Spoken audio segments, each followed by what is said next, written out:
Stream भी अच्छा से नहीं होता। चलिए अभी बताएंगे। चलिए जितने भी साथी जुड़े हमारे साथ, हेम पुष्प राठिया, दीपेश टंडन, लेखनी साहू, चलिए हाँ थोड़ा सा यहाँ पर बैटरी डाउन हो गया था इसलिए आवाज़ नहीं आ पा रहा था। चलिए बन गया है, तो अब बताएंगे क्लियर है क्या सभी चीज़ें। चलिए हम चर्चा कर रहे थे यहाँ पर बौद्ध धर्म को लेकर, और बौद्ध धर्म के संस्थापक के रूप में हम जानते हैं गौतम बुद्ध को। और गौतम बुद्ध का जो जन्म है वो हुआ था यहाँ पर 400, गौतम बुद्ध का जो जन्म है वो 563 ईसा पूर्व को हुआ था, और इनकी जो मृत्यु हुई थी 80 साल बाद, हम देखेंगे 483 ईसा पूर्व को हुआ था। जन्म स्थान कपिल वस्तु जो नेपाल में पड़ता है वहाँ पर हुआ था, लुम्बिनी वन में हुआ था, जो एक आम्रवन था। और इनका जो जन्म है वो वैशाख पूर्णिमा के दिन हुआ था, साल वृक्ष के नीचे। ठीक है, इनका जो मूल नाम है कभी कभी पूछ दिया जाता है, मूल नाम यहाँ पर आ जाएगा सिद्धार्थ। इनके जो पिता थे, पिता का नाम यहाँ पर आ जाएगा शुद्धोधन। इनके जो पिता है उनका नाम आ जाएगा शुद्धोधन। ठीक है, इनके पिता का नाम था शुद्धोधन, इनके पिता का नाम आ जाएगा शुद्धोधन। इनकी जो माता है, ठीक है, इनकी जो माता है उनका नाम यहाँ पर आ जाएगा महामाया। इनकी माता का नाम है महामाया। ठीक है, चलिए मैं जल्दी से बता दे रहा हूँ जो जो भी यहाँ पर आप पढ़ते हैं उसको। इनकी माता का नाम है महामाया, लेकिन इसके जन्म के 7वें दिन बाद, इसके जन्म के 7वें दिन बाद यहाँ पर जो उनकी माँ महामाया है उनकी मृत्यु हो जाती है। मतलब जो बालक सिद्धार्थ है उनकी माँ की मृत्यु उनके जन्म के 7वें दिन बाद हो जाती है। हाँ एक चीज़ और इम्पॉर्टेंट है कि जो पिता इसके शुद्धोधन थे वो शाक्य गणराज्य के राजा थे। कहाँ के राजा थे? शाक्य गणराज्य। ठीक है, शाक्य गणराज्य के राजा थे। ठीक है, अब उस समय तो कोई देश नहीं था। ठीक है, तो अलग अलग छोटे छोटे राज्य हुआ करते थे, तो उसी में एक राज्य कौन था? शाक्य गणराज्य। जैसे आज अलग अलग हमारे पास स्टेट है ना, तो उसके कोई ना कोई सीएम है, तो उसी प्रकार उस समय शाक्य गणराज्य के राजा कौन थे? राजा शुद्धोधन थे। और इसकी जो माँ थी, इसकी माता जो महामाया थी, उसकी जाति पूछा जाता है तो ये कोली जाति की थी। कौन सी जाति की थी? ये कोली जाति की थी। माँ महामाया कौन सी जाति की? कोली जाति की थी। ठीक है, चलिए तो हम देखेंगे यहाँ पर कि जो बालक सिद्धार्थ है उनका जन्म होता है यहाँ पर कपिल वस्तु नेपाल में लुम्बिनी वन में। इनके पिता है शुद्धोधन जो शाक्य गणराज्य के यहाँ पर राजा थे। इनकी मम्मी है महामाया। जो बालक सिद्धार्थ के जन्म के 7वें दिन मृत्यु हो जाती तो इनको जो पालने वाली माँ रहती, इनकी मौसी माँ रहती, मतलब इसकी मौसी रहती है, और उसी मौसी से आगे चलकर इनके पिता शुद्धोधन विवाह कर लेते हैं। तो इनको पालने वाली जो माँ है वो महाप्रजापति गौतमी कहलाती है। ठीक है, तो इनको पालने वाली जो माँ है वो महाप्रजापति गौतमी है। ठीक है, ये बात आपको ध्यान पे रखना है। इनकी जो पत्नी है, ठीक है, गौतम बुद्ध की जो पत्नी है, इसकी पत्नी का नाम है यशोधरा। गौतम बुद्ध की जो पत्नी है, ठीक है, तो इनकी पत्नी का नाम है यशोधरा। यशोधरा इनकी पत्नी का नाम है। और गौतम बुद्ध का यहाँ पर विवाह होता है 16 वर्ष की आयु में, और 16 वर्ष की आयु में इनकी पत्नी यशोधरा से विवाह होता है। और साथ ही साथ हम देखेंगे कि इनका एक पुत्र भी होता है राहुल। इनका एक पुत्र होता है और पुत्र का नाम रहता है राहुल। ठीक है, इनका जो पुत्र है उनका नाम रहता है राहुल। ठीक है, और राहुल गौतम बुद्ध को यहाँ पर 28वें वर्ष में प्राप्त होते हैं। ठीक है, तो 16 साल में यहाँ पर शादी हो जाता है गौतम बुद्ध का यशोधरा के साथ। ठीक है, यशोधरा के बहुत सारे नाम आते हैं, जैसे इसको बोला जाता है बिंबा, गोपा, भद्रकसा। उसी प्रकार जो गौतम बुद्ध है इनके भी बहुत सारे नाम आते हैं जो विभिन्न परीक्षाओं में विभिन्न विभिन्न तरीके से पूछा जाता है। जैसे इसके अन्य नामों में एक शाक्य मुनि बोला जाता है, एक यहाँ पर शाक्य सिंह भी बोला जाता है, तथागत भी बोला जाता है, देशबल भी बोला जाता है, एशिया का ज्योतिपुंज, लाइट ऑफ एशिया भी बोला जाता है। तो इतने सारे नाम किनके हैं? गौतम बुद्ध के अन्य नाम है। मैं एक बार और दोहरा देता हूँ, शाक्य सिंह भी बोला जाता है, शाक्य मुनि भी बोला जाता है, तथागत भी बोला जाता है, देशबल भी बोला जाता है, और एशिया का ज्योतिपुंज अर्थात लाइट ऑफ एशिया भी गौतम बुद्ध को बोला जाता है। ठीक है, चलिए यहाँ पर लेखनी साहब बोल, सर अमीन पटवारी की हिस्ट्री क्लासेस आप ही लोगे ना 11 से? हाँ मैं ही लूँगा। ठीक है लेखनी साहू जी, चलिए तो ये हमको देखना है। तो इतना चीज़ें हम देखेंगे तो एक कॉमन जो क्वेश्चन पूछे जाते हैं बौद्ध धर्म से संबंधित, वो आपको ये याद होने चाहिए। आपको भले ये बार बार पढ़ना है, आपको बोर लगता है, लेकिन कभी कभी क्वेश्चन में इसी को 4 पॉइंट को यहाँ पर दे दिया जाता है, ठीक है। तो ये हमको देखना है। चलिए अब हम देखते हैं कि कुछ कहानी हमको मिलती है गौतम बुद्ध के बचपन से। देखो गौतम बुद्ध का जो बचपन है वो बहुत ज़्यादा ऐशो आराम में ऐशो आराम में बीता था। इसके पीछे रीजन था कि जब गौतम बुद्ध का जन्म हुआ तो उसके जो पिता शुद्धोधन थे, उन्होंने एक यहाँ पर ऋषि मुनि लोगों को बुलाए थे, और ऋषि मुनि लोगों को बुलाए थे, गुरुओं को बुलाए थे। तो उन्होंने जब यहाँ पर जो बालक सिद्धार्थ है उनका जब ललाट देखा, तो उनके ललाट देखकर सबने बोला कि ये बहुत बड़ा राजा बनेगा। लेकिन एक जो यहाँ पर गुरु था, उन्होंने सही बोला। सही इसलिए बोला कि जो गौतम बुद्ध है वो वाकई में एक चक्रवर्ती सम्राट बनेगा, लेकिन अगर ये रुक गया, तो अगर ये नहीं रुकेगा तो या तो ये बहुत बड़ा सन्यासी बनेगा या फिर बहुत बड़ा धर्म प्रवर्तक बनेगा। ऐसा जब यहाँ पर भविष्यवाणी किया था कौंडिन्य नामक एक ब्राह्मण ने। तो फिर उसके बाद पिता शुद्धोधन ने गौतम बुद्ध अर्थात जो बालक सिद्धार्थ है उसके ऐशो आराम की पूरा व्यवस्था किया था, क्योंकि एक जो पिता होता है वो कभी भी अपने बालक को सन्यासी नहीं बनाना चाहेगा। वो हमेशा ये चाहेगा कि उनके जो राजपाट है, उनके जो राज्य है, उनको संभाले, ना कि उनको छोड़कर सन्यास की तरफ ग्रहण कर ले। तो यहाँ पर 2 संभावनाएं थी।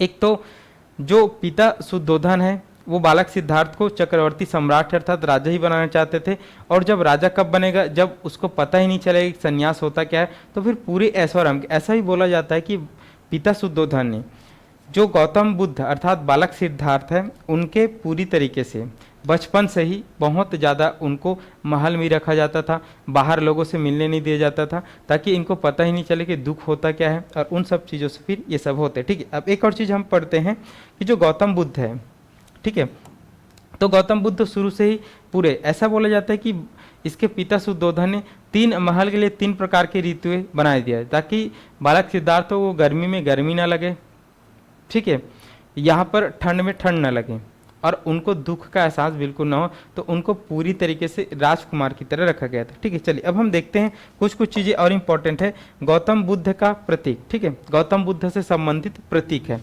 जो बहुत बार पूछा जाता है। ठीक है, जो मैंने अभी बताया उसको आप याद नहीं करोगे तब भी चलेगा, लेकिन अब मैं जो बताने वाला हूँ इसके प्रतीक से, तो वो प्रतीक पूछा गया है। आप लोग प्रीवियस ईयर क्वेश्चन MCQ लगा के देखना, बहुत बार पूछा गया है कि गौतम बुद्ध के जन्म का प्रतीक क्या है, मृत्यु का प्रतीक क्या है, इन सबको आपको देखना है। ठीक है, चलिए, तो गौतम बुद्ध का जो जन्म का जो प्रतीक आता है गौतम बुद्ध का, तो इसके जन्म का जो प्रतीक आता है वो कमल आता है।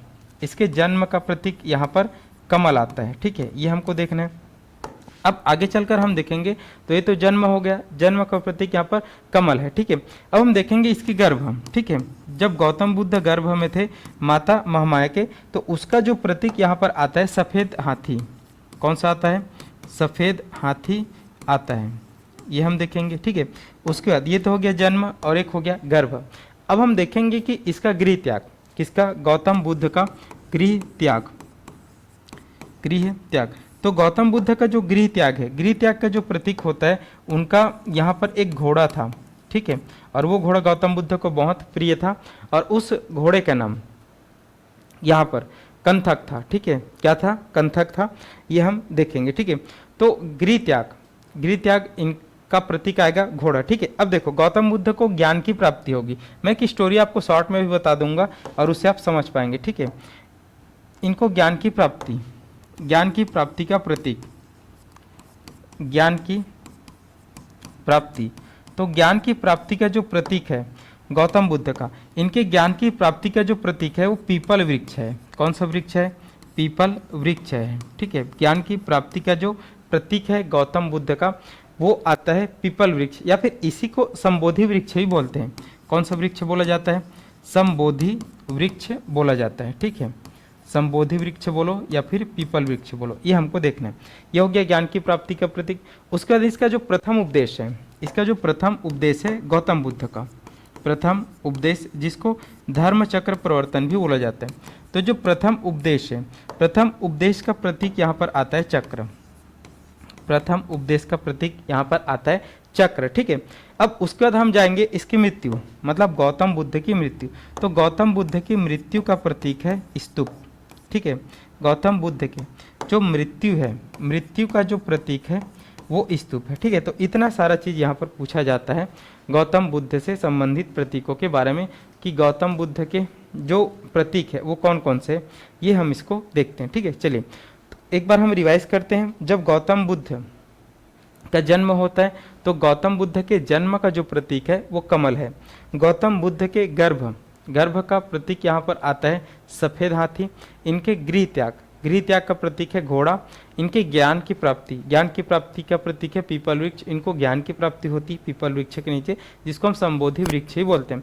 इनके प्रथम चक्र मतलब प्रथम उपदेश का प्रतीक है चक्र। और इनके मृत्यु का प्रतीक है स्तूप।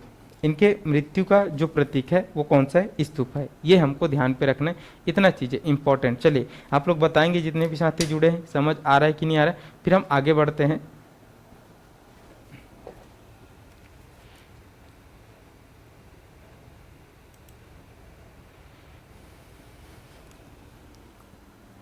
चलिए जितने बच्चे जुड़े हैं एक बार कमेंट करेंगे यहाँ तक समझ आ रहा है कि नहीं आ रहा है, फिर हम क्लास को कंटिन्यू करते हैं।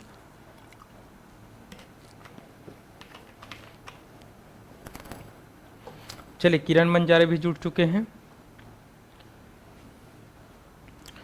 चंद्रिका जांगड़े भी जुड़ चुके हैं। नहीं दिखाई रही है सर, क्या हो रहा है एक बार कमेंट करेंगे चंद्रिका जांगड़े जी। ठीक है, ये तो सब दिखाई दे रहा है ना। चलिए आगे बढ़ते हैं। अब हम कुछ और चीज़ देखते हैं। तो जो बौद्ध धर्म है, इस बौद्ध धर्म में यहाँ पर कुछ वर्ड को बौद्ध धर्म में अलग अलग बोला जाता है। जैसे गृह त्याग को अलग बोला जाता है, मतलब गृह त्याग के लिए कुछ वर्ड है, ज्ञान प्राप्ति के लिए कुछ वर्ड है, प्रथम उपदेश के लिए कुछ वर्ड है बौद्ध धर्म में। जैसे पूछ दिया जाएगा कि बौद्ध धर्म में यहाँ पर गृह त्याग को या फिर गौतम बुद्ध के गृह त्याग को किस रूप से जाना जाता है, किस नाम से जाना जाता है, या फिर गौतम बुद्ध के मृत्यु को क्या कहा जाता है, तो ये सब चीज़ आपको पूछा जाता है, तो उनको हमको देखना है। ठीक है, चले आगे बढ़ते हैं और देखते हैं।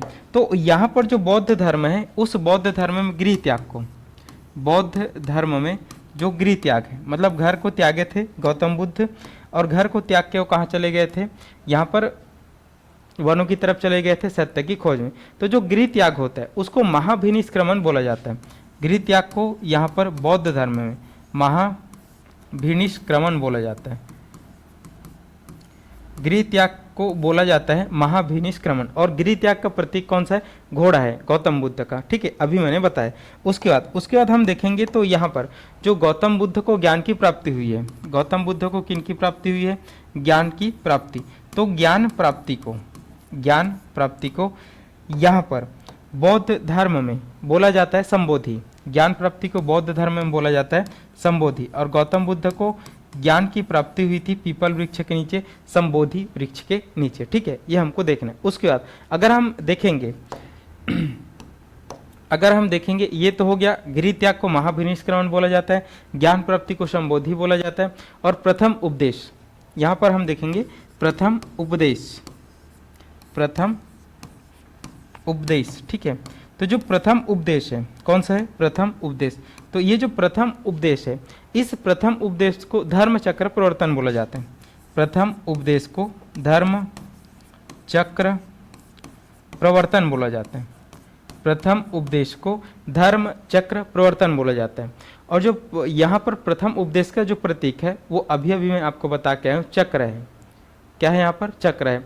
तो प्रथम उपदेश को बौद्ध धर्म में धर्म चक्र प्रवर्तन बोला जाता है। क्वेश्चन आपसे कैसे पूछेगा, क्वेश्चन आपसे ये पूछेगा कि बौद्ध धर्म में महाभिनिष्क्रमण का तात्पर्य क्या है, पूछेगा तो आपको बताना गृह त्याग। पूछ देगा कि बौद्ध धर्म में धर्म चक्र प्रवर्तन का क्या तात्पर्य है, तो यहाँ पर ऑप्शन दे दिए रहेंगे, तो आपको बताना रहेगा प्रथम उपदेश को बोला जाता है धर्म चक्र प्रवर्तन। ठीक है, अब उसके बाद हम मृत्यु को देखेंगे।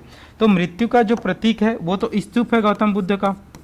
ठीक है, लेकिन इस मृत्यु को क्या कहा जाता है, तो इस मृत्यु को यहाँ पर बौद्ध धर्म में बोला जाता है महापरिनिर्वाण।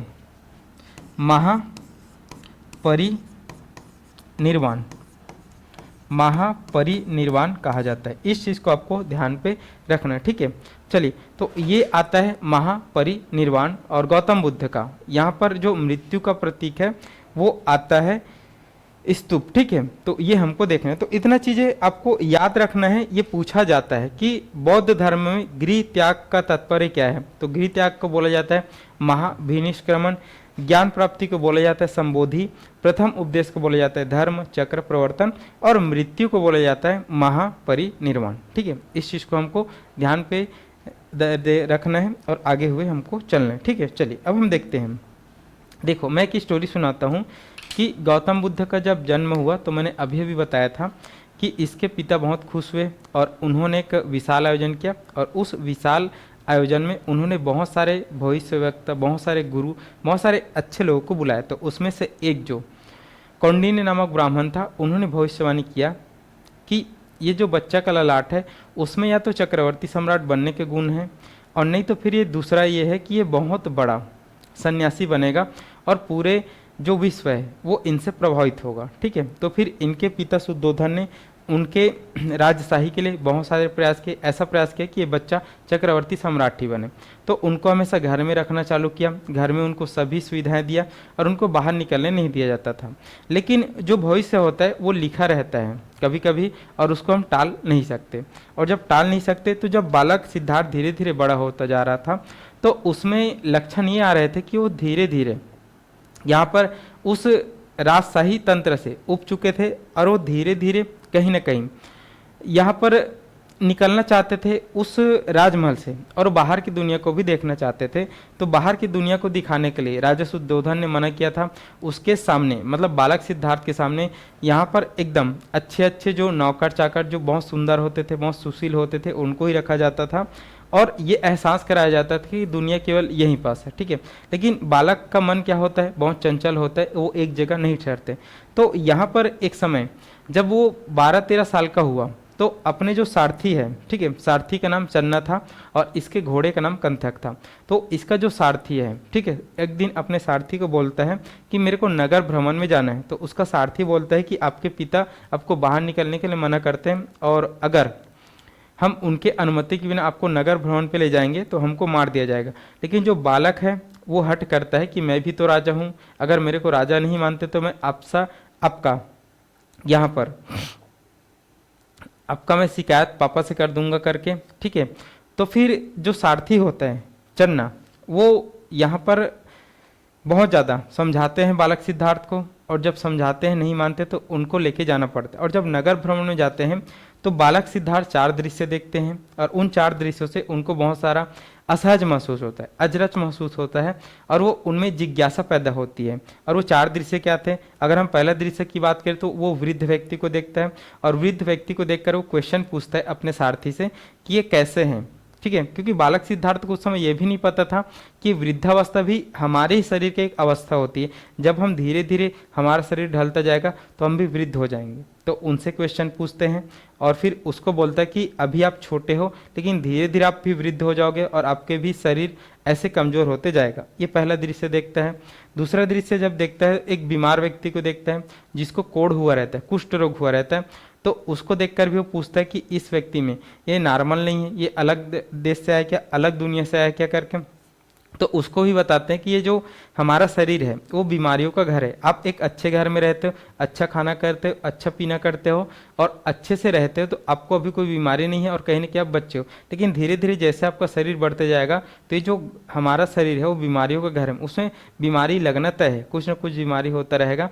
तो जो शरीर को बहुत नुकसान करती, शरीर को बहुत दुख देती है, तो ये भी एक अवस्था है। उसके बाद तीसरा जो वो अवस्था देखता है वो एक शव यात्रा को देखता है, जिसमें एक व्यक्ति को ले जाते रहता है। और उनको देखकर यहाँ पर बालक सिद्धार्थ पूछते हैं कि ये क्या है। तो फिर चन्ना बताते हैं कि हमारा जो अंतिम चरण है वो हमारी मृत्यु ही है। इस दुनिया में जो भी व्यक्ति आए हैं उसके लिए मृत्यु सत्य है, किसी न किसी समय को उसको मृत्यु प्राप्त करना है, चाहे वो बीमारी से हो, चाहे असमय हो, या फिर अपनी अवस्था पूर्ण करने के बाद हमको यहाँ से चले जाना है, हमारी मृत्यु तय है। तो ये इससे भी बहुत ज़्यादा अचरज कौन होते हैं? बालक सिद्धार्थ होते हैं। और चौथा दृश्य वो देखते हैं एक सन्यासी को जो एक पेड़ के नीचे कमंडल लिए बैठा था और मुस्कुरा रहा था। तो उसको भी देखकर बालक सिद्धार्थ पूछते हैं कि ये कौन व्यक्ति है जो यहाँ पर थोड़ा सा कम कपड़े पहने हैं, आँख को बंद किए हुए, एक ध्यान लगाए हुए हैं, लेकिन खुश है। तो फिर बालक सिद्धार्थ के इस जिज्ञासा को बताते हैं चन्ना, ये बोलते हैं कि ये सन्यासी है, ये भी हमारे तरह ही मनुष्य है, लेकिन इन्होंने जीवन में जो गृहस्थ है उसको छोड़ चुके हैं और इस सत्य की खोज में हैं। अब इनको सुख से भी और इनको दुख से भी, जैसा सुख आपको मिलता है उससे कोई फर्क नहीं पड़ता, और जैसा तीन हमने देखा भी दृश्य, वैसा दुख भी इसको मिलेगा, तब भी इसको कोई फर्क नहीं पड़ता। ये दुख और सुख के जीवन से पूरी तरीके से मुक्त हो चुके हैं और इस संन्यास की अवस्था में इनको कोई फर्क नहीं पड़ता। तो इस प्रकार चार दृश्य देखते हैं। तो क्वेश्चन ये भी पूछा जाता है कि जब गौतम बुद्ध नगर भ्रमण में निकलते हैं तो कौन कौन से दृश्य को देखते हैं। तो चार दृश्य को आपको बताना है, पूछा गया है। पहला दृश्य हम देखेंगे तो वृद्ध व्यक्ति को देखता है, बीमार व्यक्ति को देखते हैं, एक शव यात्रा को देखते हैं और एक सन्यासी को देखते हैं। तो ये चार दृश्य को देखते हैं, ठीक है। अब जब इन सभी चीज को देखा तो गौतम बुद्ध, मतलब बालक सिद्धार्थ बोलेंगे उस समय तक, तो बालक सिद्धार्थ बहुत चिंतित हो जाते हैं कि मैं जो चीज़ यहाँ पर महसूस करता हूँ अपने राजमहल, वैसा नहीं है दुनिया में, और मेरे खुद शरीर के साथ बहुत सारे बदलाव होने हैं, और वो जो बदलाव होने हैं उन सब के द्वारा मैं भी एक दिन मर जाऊँगा, ठीक है। मेरे को भी बीमारी घेर लेगा और मैं भी एक दिन क्या होऊंगा, वृद्ध होऊंगा, लेकिन इन सब में मेरे को पीड़ा होगी। और सबसे ज़्यादा सुखी कौन है, वो सन्यासी सुखी, ऐसा करके वो सन्यास की तरह। अब लक्षण उसको जिसके पापा ने उनको बचा के रखा था वही लक्षण अब उनको दिखने चालू हो जाएंगे। और ये भी बोला जाता है कि उसी दिन वो घर आने के बाद अपने जो घर में जो वृक्ष था, जम्बू वृक्ष, उसके नीचे वो पद्मासन के मुद्रा में ध्यान लगाना चाहते हैं, लेकिन उसके पापा आके उसको समझाते हैं कि ये सब की अवस्था आपकी नहीं है। तो फिर से उनकी शादी कराई जाती 16 वर्ष की उम्र में, और जब शादी कराई जाती है तो गृहस्थ जीवन में कौन बिजी हो जाते हैं, यहाँ पर गौतम बुद्ध बिजी हो जाते हैं। और उनको यहाँ पर 28वें वर्ष में पुत्र राहुल भी प्राप्त होता है। और पुत्र राहुल जब प्राप्त होता है तो उसके बाद गौतम बुद्ध ऐसे सोते सोते सोचते रहते हैं हमेशा कि जीवन के बारे में, सत्य के बारे में।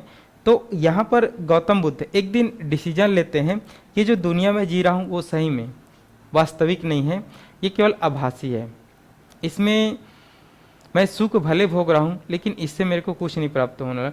तो एक बार वो ऐसे सोचते हैं और पूरी तरीके से डिसीजन ले लेते हैं कि वो गृह त्याग करेंगे, और घर का त्याग करके वो कहीं ना कहीं सत्य की खोज में जाएंगे। और सत्य की खोज में जाने के लिए वो तैयार हो जाते हैं और 29 वर्ष की अवस्था में गृह त्याग कर देते हैं, महाभिनिष्क्रमण कर देते हैं। अपने बच्चों को, अपने पिता को और अपनी पत्नी को, सबको छोड़ देते हैं।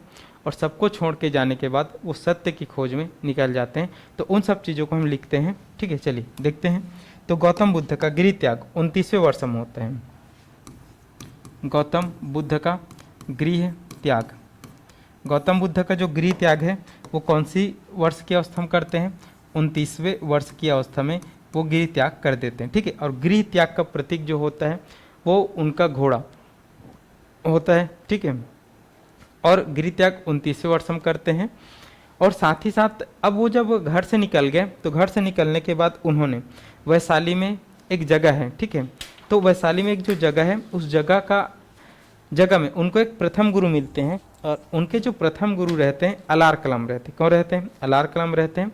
और जो अलार कलाम है वो सांख्य दर्शन के जानने वाले थे। अब उस समय दर्शन खड़ दर्शन जिसको बोलते हैं, 6 दर्शन जिसको बोले जाते हैं, तो उन्हीं दर्शनों को पढ़ते थे। आज के समान तो साइंस टेक नहीं था, आज के समान आर्ट्स कॉमर्स ऐसा नहीं था। तो उस समय वेदों को पढ़ना, उस समय दर्शन को पढ़ना, उस समय उपनिषदों को पढ़ना, यही सब क्या था, मेन था, यही सब सब्जेक्ट हुआ करते थे, ठीक है। तो उस समय सांख्य दर्शन के यहाँ पर एक गुरु थे वैशाली में, उसका नाम था अलार कलाम। तो पूछा जाता है कि गौतम बुद्ध के प्रथम गुरु कौन है, ठीक है। तो ये पूछा जाता है, तो उसके प्रथम गुरु आप लोग लिखेंगे प्रथम गुरु। तो गौतम बुद्ध के जो प्रथम गुरु थे उनका नाम था अलार कलाम, उनका नाम था अलार कलाम। और जो अलार कलाम है वो सांख्य दर्शन के जानने वाले थे। किसके जानने वाले थे, सांख्य दर्शन के जानकार थे। तो इसके साथ गौतम बुद्ध कुछ समय तक रुके, बहुत सारी शिक्षा उनसे प्राप्त किया, लेकिन सेटिस्फाई नहीं हुए। और जब सेटिस्फाई नहीं हुए और गौतम बुद्ध के सवालों का बहुत सारा जवाब कौन नहीं दे पाते थे, अलार कलाम नहीं दे पाते थे, तो फिर से और नए गुरु और दूसरे गुरु की तलाश में यहाँ पर गौतम बुद्ध निकलते हैं।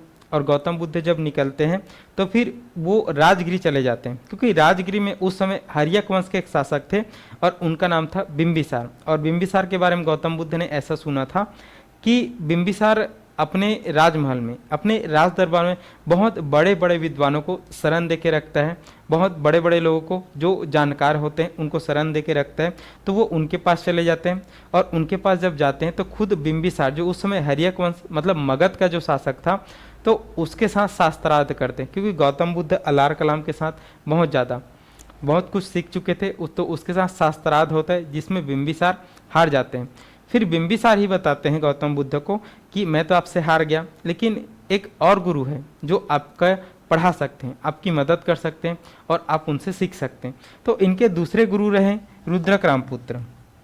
इनके दूसरे गुरु, इनके द्वितीय जो गुरु रहे गौतम बुद्ध के द्वितीय जो गुरु रहे, जो उनको मिला राजगिरी में, तो द्वितीय जो गुरु रहे वो रुद्रक रामपुत्र रहे। वो कौन रहे? रुद्रक रामपुत्र है, ठीक है। और जो रुद्रक रामपुत्र है उसके साथ भी गौतम बुद्ध ने कुछ समय बिताया।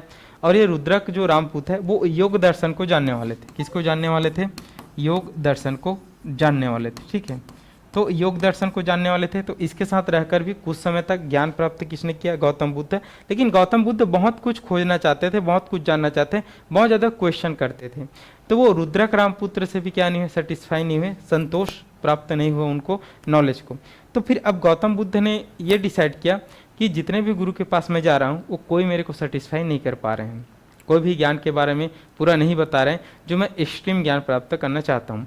तो फिर गौतम बुद्ध ने खुद, मतलब उस समय तक बालक सिद्धार्थ थे, बालक सिद्धार्थ ने खुद ये डिसीजन लिया कि अब मैं खुद से सेल्फ स्टडी करूँगा, मतलब खुद से ही यहाँ पर ज्ञान को खोजने का प्राप्त करूँगा। होता है जीवन में भी, हम बहुत सारे लोगों से पढ़ते हैं, बहुत सारे गुरुओं से पढ़ते हैं, सीखने का प्रयास करते हैं, लेकिन अगर हमारी महत्वाकांक्षाएँ बहुत ज़्यादा हैं, हमें सीखने की नॉलेज बहुत ज़्यादा है, तो एक समय का हर गुरु का लिमिटेशन यहाँ पर समाप्त हो जाता है। फिर हम खुद से ही प्रयास करते हैं, खुद से सेल्फ स्टडी, सेल्फ हम डाउट इन सब से खोजते हैं और खुद ही हम खोजने का प्रयास करते हैं। तो उसी प्रकार फिर गौतम बुद्ध ने यहाँ पर एक जगह यहाँ पर आता है और उस जगह का नाम है, बिहार में गया पड़ता है।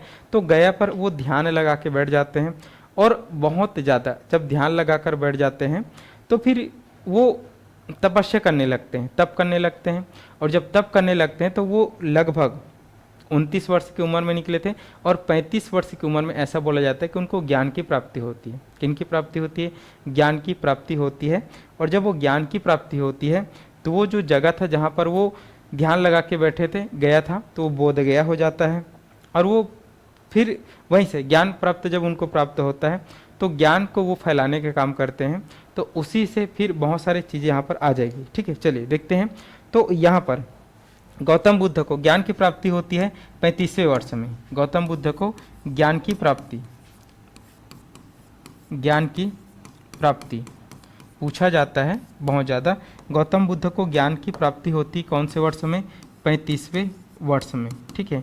35वें वर्ष में ज्ञान की जो प्राप्ति होती है गौतम बुद्ध को, तो ज्ञान की जो प्राप्ति होती है गौतम बुद्ध का, वो जगह है गया, ठीक है। ज्ञान प्राप्ति का जो जगह है कौन सा है?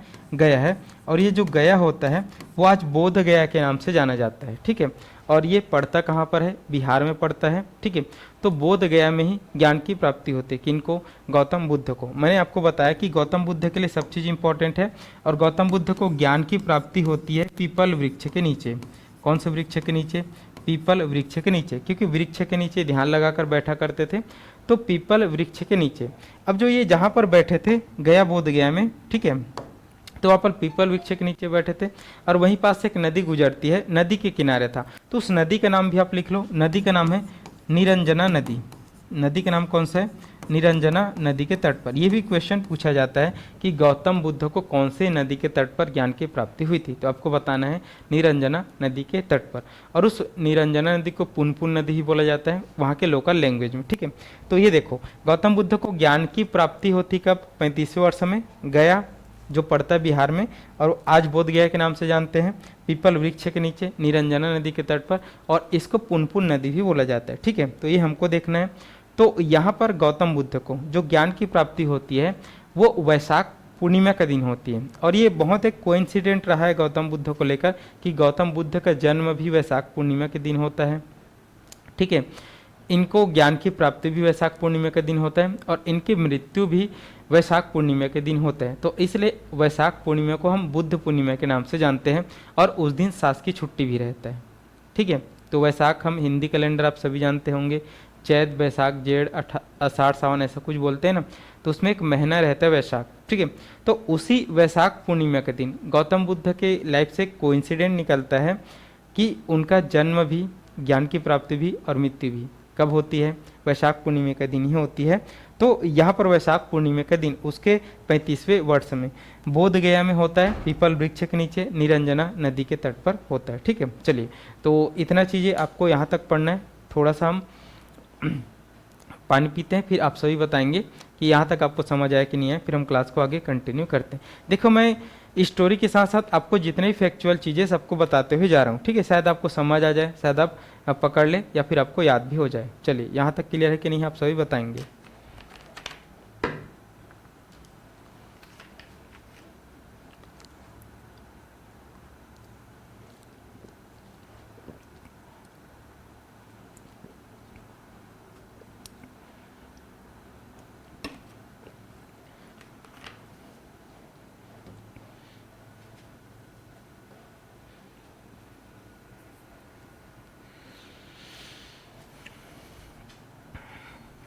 चलिए आगे बढ़ते हैं, देखते हैं, ठीक है।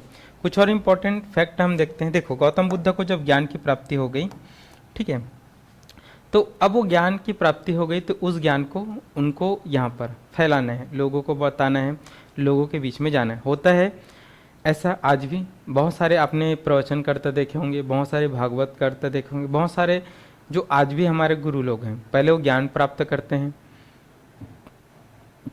खुद को बहुत ज़्यादा तपाते हैं, और जब ज्ञान प्राप्त होते हैं, हो जाता है उनको, ऐसा लगता है, तो फिर वो उस ज्ञान का यहाँ पर प्रचार प्रसार करते हैं। जैसे आज भी हम देखें भारत में जो प्रेमानंद जी महाराज है, उपदेश देते हैं लोगों को, यहाँ पर जहाँ पर वो फंसते हैं वहाँ पर वो बताते हैं। अनिरुद्धाचार्य जी, बहुत सारे लोग हैं, भले इस पर बहुत ज़्यादा छल कपट ये सब भी आता है, लेकिन कहीं ना कहीं उनको ज्ञान है, भगवत गीता का ज्ञान है, बहुत सारा उनको चीज़ें जो आध्यात्मिक है उन सब का ज्ञान है, ठीक है।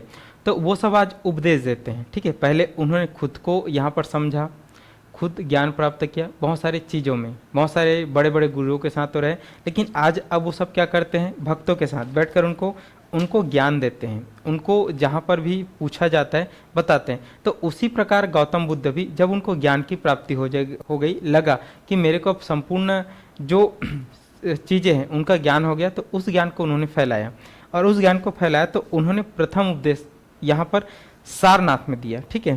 प्रथम उपदेश कहाँ पे दिया, सारनाथ। तो ये सब भी इम्पोर्टेंट है, पूछा जाता है कि गौतम बुद्ध ने प्रथम उपदेश कौन सी जगह पे दिया था, प्रथम उपदेश, ठीक है।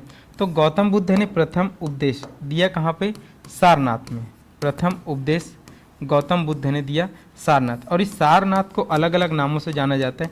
इस सारनाथ को हम ऋषिपत्तनम भी बोलते हैं, इस सारनाथ को हम क्या बोलते हैं, ऋषिपत्तनम, और इसको हम मृगदाव भी बोलते हैं, क्या बोलते हैं, मृगदाव।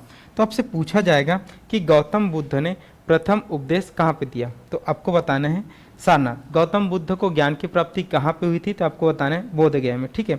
तो ये हमको देखना है कि गौतम बुद्ध ने अपना प्रथम उपदेश कहाँ पे दिए, यहाँ पर सारनाथ में दिए, ठीक है। और 35 वर्ष की उम्र में उनको ज्ञान की प्राप्ति हुई थी, ठीक है, गया में, जिसको हम बोध गया बोलते हैं, बोधि वृक्ष के नीचे, और बुद्ध पूर्णिमा के दिन दिया था, ठीक है। ये हमको देखना है प्रथम उपदेश, जिसको हम धर्म चक्र प्रवर्तन भी बोलते हैं, मैंने बता दिया। तो प्रथम उपदेश उन्होंने कहाँ पे दिया था, सारनाथ में दिया था, और सारनाथ को ऋषिपत्तनम भी बोला जाता है।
चलिए अब बताएंगे।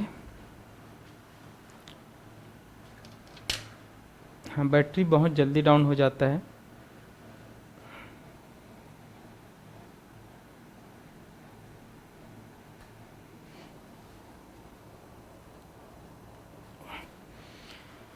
चलिए अब आ रहा होगा, आप लोग बताएंगे, ठीक है। चलिए, तो गौतम बुद्ध ने फिर बौद्ध भिक्षु संघ की स्थापना किया। ये भी पूछा जाता है कि गौतम बुद्ध ने बौद्ध भिक्षु संघ की स्थापना कहाँ पे किया।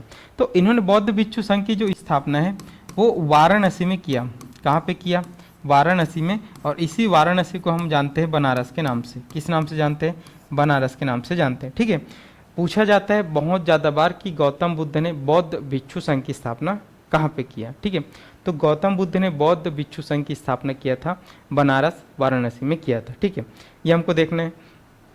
और इसी में भी उन्होंने जो बौद्ध संघ है उसमें कौन कौन से लोग आ सकते हैं उसके लिए नियम भी बनाए। किसने? गौतम बुद्ध ने बनाया, ठीक है। तो ये बौद्ध भिक्षु संघ की स्थापना, तो पहले जब गौतम बुद्ध ने बौद्ध भिक्षु संघ की स्थापना किया था तो उसमें केवल पुरुष आ सकते थे। केवल कौन आ सकते थे? पुरुष। उसमें महिलाओं के लिए कोई जगह नहीं था।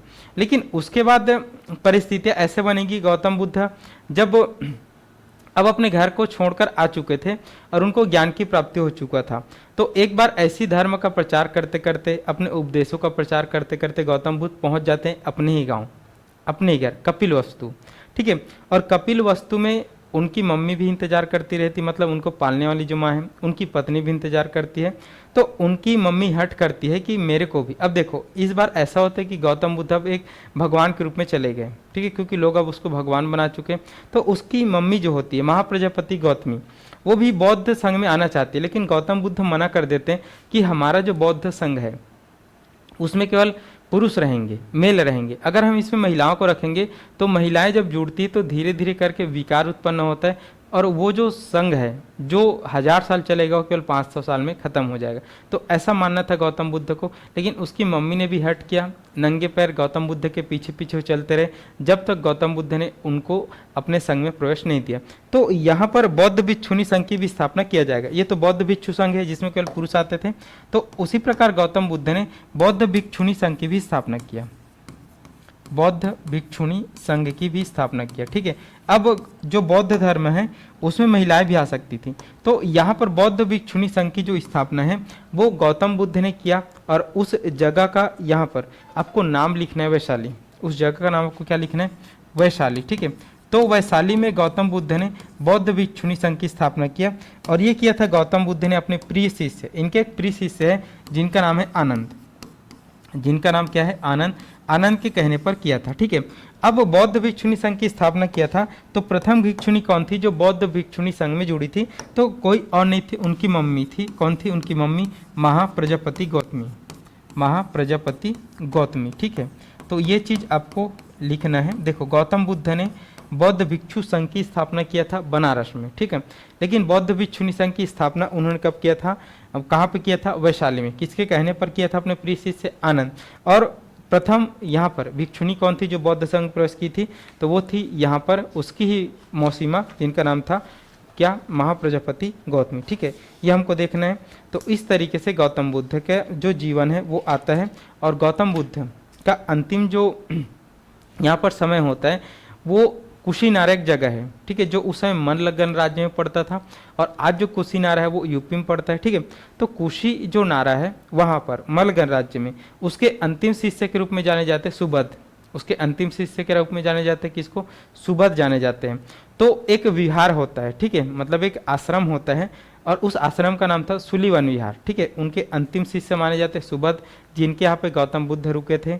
और वो एक विहार में रुके थे जिसका नाम क्या है? सुलीवन विहार है, ठीक है। वहीं पर गौतम बुद्ध की मृत्यु होती है 80 साल की एज में, ठीक है। और 80 साल की एज में जब उनकी मृत्यु हो जाती, समय रहता है 483 ईसा पूर्व, ठीक है।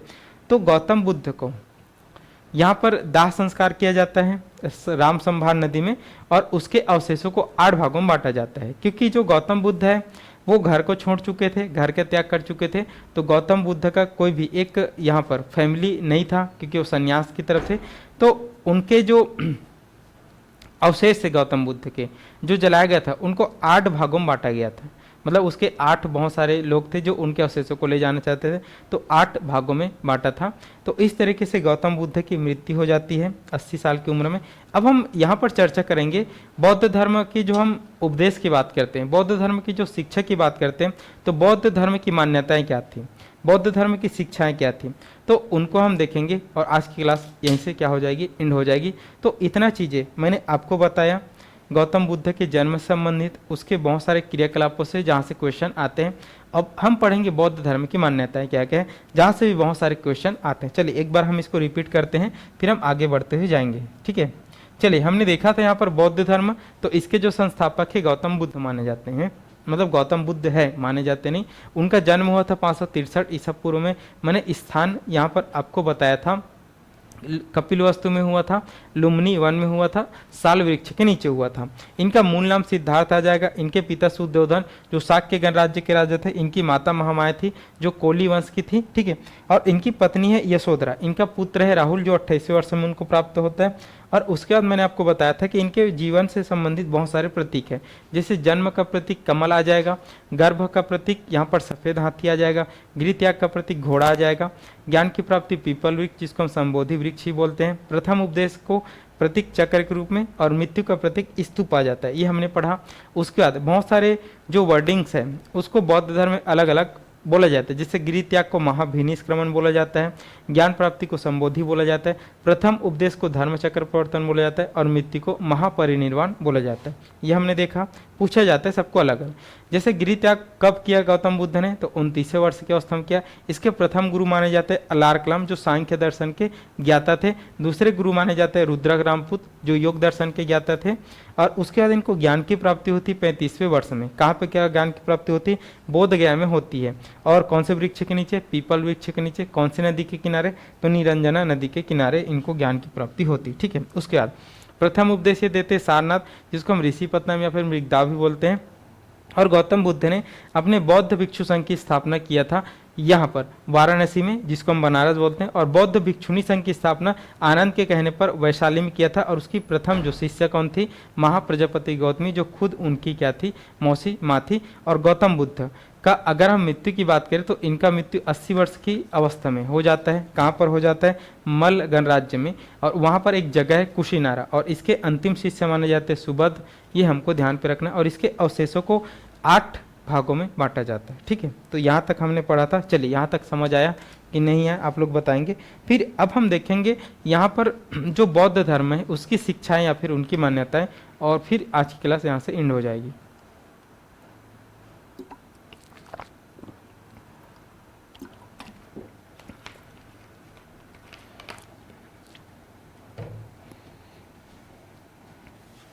चलिए बताएंगे यहाँ तक समझ आया कि नहीं है।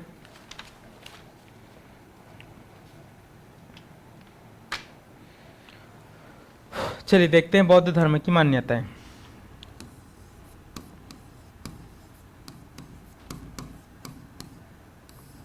बौद्ध धर्म की मान्यताएं क्या क्या है इसको हमको देखना है। चलिए, जो तो बौद्ध धर्म है, ठीक है, बौद्ध धर्म की मान्यताएं में हम देखेंगे। बहुत बार आपसे पूछा जाता है, ठीक है। तो जो बौद्ध धर्म है वो अनिश्वरवादी है। कौन सा है, अनिश्वरवादी है।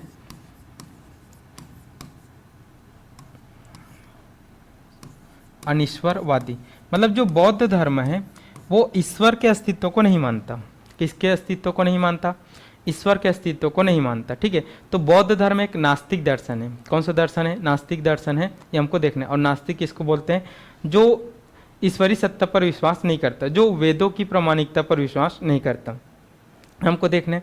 तो ये वेदों की प्रामाणिकता पर विश्वास नहीं करता,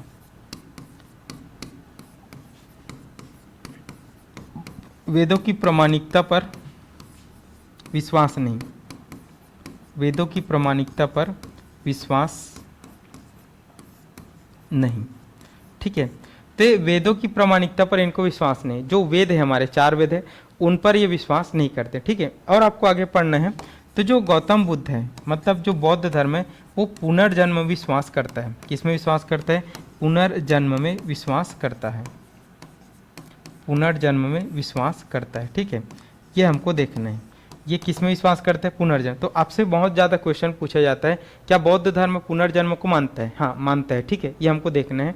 तो ये इनकी मान्यता है। एक तो ये अनिश्वरवादी, मतलब ईश्वरीय सत्ता पर ये बिल्कुल भरोसा नहीं करते, वेदों की प्रामाणिकता पर विश्वास नहीं करते, और ये पुनर्जन्म में विश्वास नहीं करते, ठीक है। और यहाँ पर जो बौद्ध धर्म है, इस बौद्ध धर्म में 4 आर्य सत्य को माना जाता है, 4 आर्य सत्य, ठीक है। जो गौतम बुद्ध को ज्ञान की जो प्राप्ति हुई थी वो यही 4 आर्य सत्य है। कौन है? यही 4 आर्य सत्य है।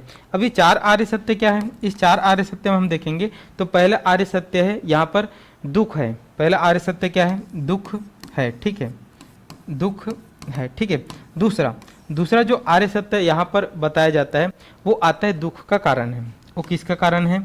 दुख का कारण है, दुख का कारण, ठीक है। तीसरा अगर हम आर्य सत्य देखेंगे तो तीसरा जो आर्य सत्य है वहाँ पर दुख निरोध, ठीक है, दुख का निरोध भी है, इसको दूर करने के उपाय भी है, ठीक है, दुख निरोध, ये हमको देखना है। और चौथा जो आर्य सत्य है उसमें बताता है दुख निरोध प्रतिपदा गामिनी, ठीक है, दुख निरोध प्रतिपदा गामिनी, दुख निरोध प्रतिपदा गामिनी, ठीक है, दुख निरोध प्रतिपदा गामिनी। तो ये हमको देखना है। देखो अब गौतम बुद्ध को जो ज्ञान की प्राप्ति हुई थी वो 4 आर्य सत्य ही है। क्या है? 4 आर्य सत्य है। और इसी 4 आर्य सत्य में गौतम बुद्ध पूरे जीवन का सार बता देते हैं। जैसे वो बोलता है कि दुख है, ठीक है, जैसे आपसे क्वेश्चन यहाँ पर ये पूछेगा,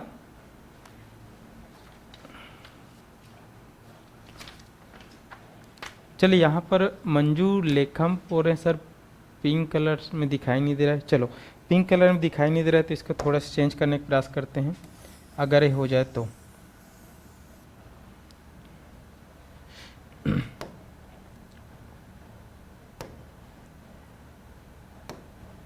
चलिए इसमें कर दिए। चलो अब ये आ रहा है क्या? आप लोग बताएंगे ये कलर दिख रहा है क्या? चलिए यहाँ से बताएंगे ये कलर सही है क्या?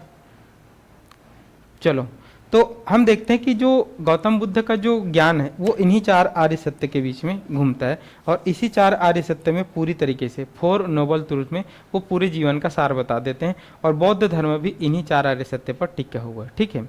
चलो तो देखते हैं ये जो 4 आर्य सत्य है उसमें पहला बोलता है दुख है, ठीक है।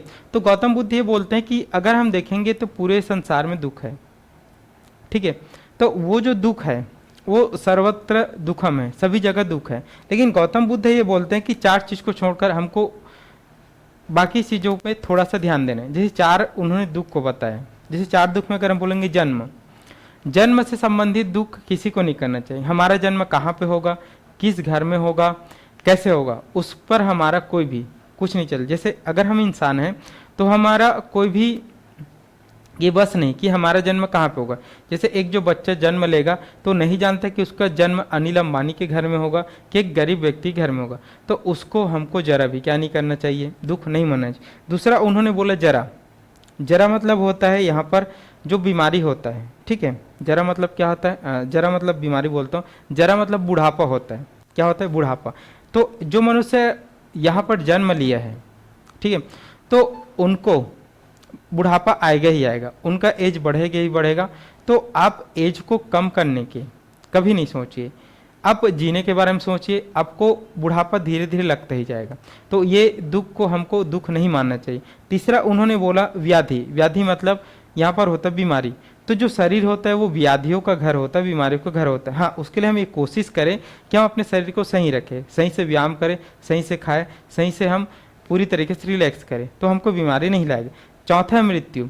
तो मृत्यु के बारे में किसी भी व्यक्ति को सोचना नहीं चाहिए। मृत्यु कभी भी आ सकता है, चाहे अकाल मृत्यु हो सके, चाहे नेचुरल मृत्यु हो सके। तो मृत्यु से नहीं डरना चाहिए। तो गौतम बुद्ध बोलते हैं कि सभी जगह दुख है, लेकिन 4 दुख को छोड़कर हमको बाकी और दुख के बारे में सोचना चाहिए। ये 4 दुख के बारे में तो हमको सोचना नहीं चाहिए, ठीक है। और वो बोलते हैं कि सभी लोग दुखी हैं, सभी लोग दुखी हैं और उस दुख का कुछ न कुछ कारण है, ठीक है। तो ये दुख है, ठीक है। तो दुख उन्होंने बताया। अब उन्होंने दूसरा बोला कि दुख तो है, जैसे आपको आपका पेपर नहीं निकल रहा है, इस बात का दुख है, लेकिन उस दुख को दूर करने के भी यहाँ पर उपाय बताएं। तो दूसरे में उन्होंने बोलता है क्या, दुख का कारण है। तो अगर आपके पास कोई दुख है तो उसका कुछ ना कुछ कारण होगा उसको दूर करने का। तो इसके लिए यहाँ पर गौतम बुद्ध ने द्वादश निदान बताए हैं। क्या बताए हैं यहाँ पर, द्वादश निदान, 12 उसके लिए यहाँ पर निदान के वो बताए हैं, फार्मूला बताए हैं, द्वादश निदान। ठीक है, तो एक क्वेश्चन यही पूछता है कि द्वादश निदान कौन से धर्म से संबंधित है।